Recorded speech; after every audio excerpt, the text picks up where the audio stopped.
orchids so addictive? Why is it that we'll start with just a few and end up with so many? I know that a lot of you that follow me, some of you guys have just a couple of orchids, but several of you have over 100, 200, 400. I even have a viewer that has over 1,000 orchids. I always thought that I would have a few, and somehow I ended up with over 200.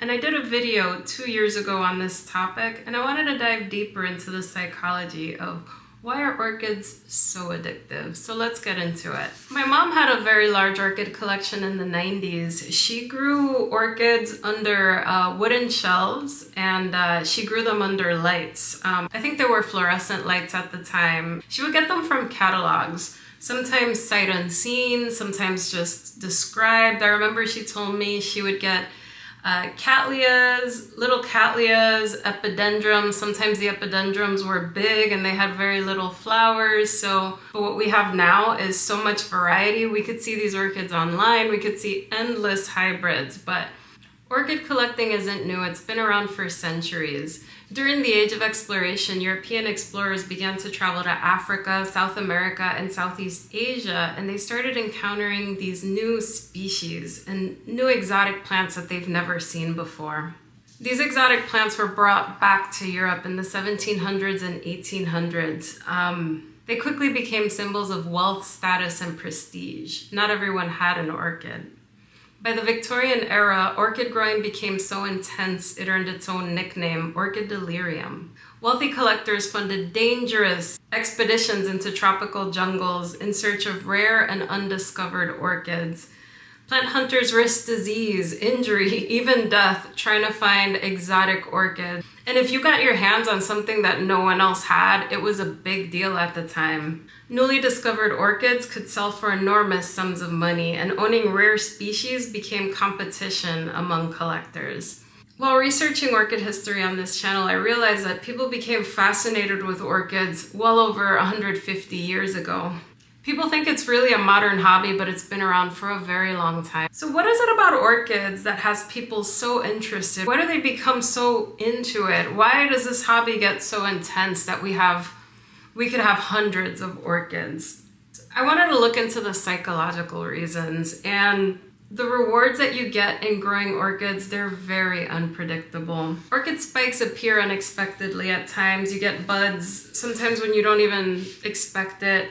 Sometimes nothing happens for months, and sometimes you get rewarded out of the blue. Sometimes several orchids bloom at once. Every spike feels exciting, especially if it's a new spike, something that you've never grown before. You kind of never know what you're gonna get with orchids. Sometimes you'll get blooms, sometimes you won't get blooms. Sometimes those blooms are fragrant. Sometimes you get more blooms than last time. It's constantly rewarding you, but you're not guaranteed that reward. It's kind of like a slot machine where you're playing and you don't know if you're gonna win, but you have a chance of winning. It's a little bit like that. Every bloom that you have feels earned. You didn't get it just because you did nothing. Orchid growing can be a little bit demanding, so you have to take care of your orchids. You have to water them properly. You have to feed them. You have to give them proper light.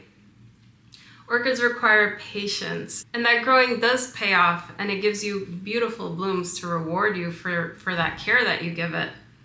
It can take months, even a whole year of care just to get one bloom. And success feels very, very personal. Every flower feels like an accomplishment. And you guys know my love of fragrance. Fragrance for me changed everything. I started with a grocery store phalaenopsis, and my mom gifted me a Shari baby. When I smelled that Shari baby, that is the chocolate Oncidium orchid, it changed everything for me. Discovering fragrant orchid completely changes the hobby, especially if you've only been exposed to grocery store mini phals or phalaenopsis types. Suddenly you're starting to grow these orchids that smell really, really good, and that adds another element to growing. You can get orchids that smell fruity like citrus. You can get them that smell like jasmine, rosy fragrance, spicy fragrance.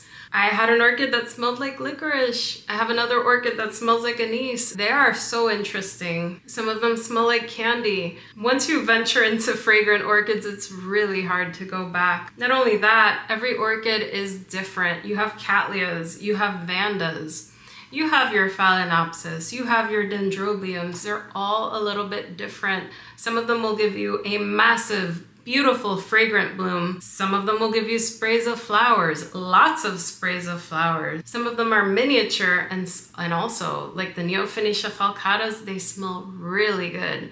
Some of them are massive, but they're easy to care for. They're all so different. The blooms look different and all have their subtleties that make them stand out. Some of them bloom in different seasons. Some of them are triggered by a dry winter rust. You're always discovering something new. And nowadays, there's endless hybrids. Richard Mueller hybrids are fantastic. They're wonderful, and they tend to bloom pretty often. The complex Hawaiian hybrids, same there. They're wonderful. There's so many different types that stand out with their own characteristics. Like the Dowiana hybrids. They are easier to grow than the Dowiana, but they have that beautiful flower and fragrance. Nowadays, you can get access to hybrids very easily. You have websites like Sunset Valley Orchids. You could go to Hauserman Orchids. You could go to Carmela Orchids. You can order so many different types. Back in the day, there were AOS bulletins, and you would get a little ad with orchids that were described very briefly, so you didn't know what they looked like. When I researched the Richard Mueller hybrid, when the Laelia milleri was discovered, a lot of people didn't know what that was, and it started getting used in crosses before anyone even knew what it really looked like. So you kind of were going blind, but also as you were growing at the time, you had the excitement of growing something new, growing something you didn't know what it was going to look like. And what a difference it's been, just going from bulletins where something was described in a few lines to getting lots of descriptions online, seeing Instagram posts. Also, along those lines, you have social media where you're constantly seeing people's blooms. You get to see what they look like. You get to see them described.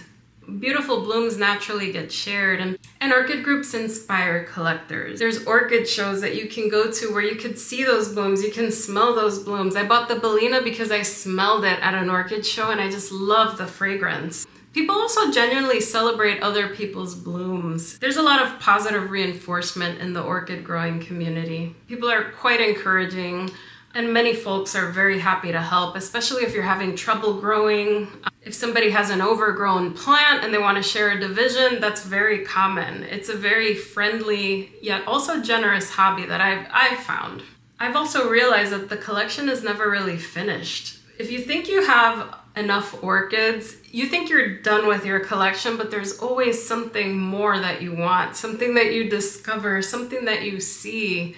In my case, there's so many hybrids that I've discovered as I'm doing the history of these orchids, and it makes me want more. That being said, too much is so stressful. I'm certainly at my limit and I kind of want to downsize my collection, but when you find something you really like, that you're very passionate about, some flowers that you really like how they smell, you really like how they look, and you focus your efforts there, it is so rewarding.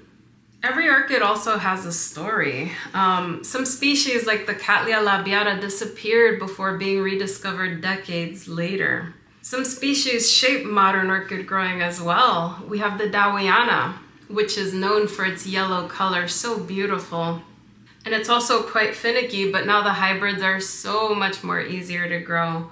You have the Eclandiae that has the spotting, it has a smaller size. That impacted lots of hybrids. Back in the day, you had these very large Cattleyas, and now with breeding with a lot of these more compact orchids, you can grow lots of highly fragrant spotted orchids, a lot of them with Eclandiae in them. They're beautiful. Same with the Richard Mueller.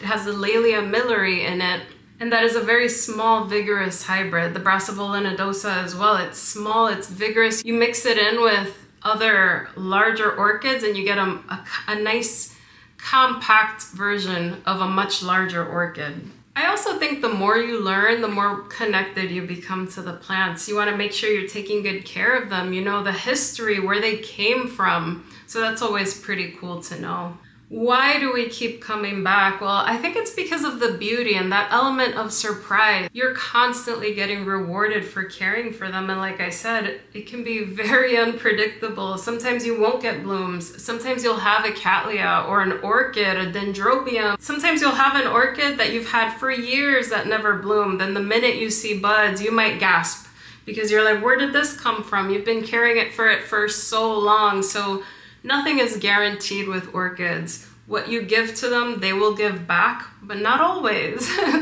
Sometimes you will do your best with an orchid, but maybe the conditions you have aren't great for that kind of species, and that's okay. But if you're able to get it to bloom, it's a massive accomplishment, especially if you're growing, say, like a Astivalia or a Miltoniopsis inside of a home environment and you're able to bloom it. That's a huge accomplishment. You don't know you're able to bloom it immediately. Maybe you have to make changes to grow them. But they're constantly rewarding us, and very unpredictably. We come back because of the beauty, the surprise, that fragrance, like I mentioned. It's also a challenge. You start with an easy orchid, and then you may want to venture into something a little bit more challenging, maybe like a Dendrobium nobile or a Catasetum, or maybe like a Miltoniopsis if you're living in very hot conditions, or an Odontoglossum. It's always a fun challenge, and there's always levels to it. They're not just all super easy to grow. Some of them can be a little bit more challenging, and that's part of the allure as well. And then you have that excitement of seeing something you've cared for, especially if you had a seedling for years and it's the first time it blooms. That is a very good feeling. Over the years, the way that we purchase orchids has changed. We went from catalogs to online orchid shows, and they're much more readily available. But I'll say that one thing likely has not changed, and that is that you get a beautiful bloom when you take care of it well, and sometimes when you neglect it. You'd be surprised. Some orchids thrive on a little bit more neglect. Smelling a flower that you've never smelled for the very first time, or falling in love with a species that you've never seen before, that hasn't changed at all. So what was the orchid that started your orchid obsession, and how big is your collection? How far did the rabbit hole go for you? Thank you guys so much for watching, and I look forward to seeing you in the next video. Bye everyone.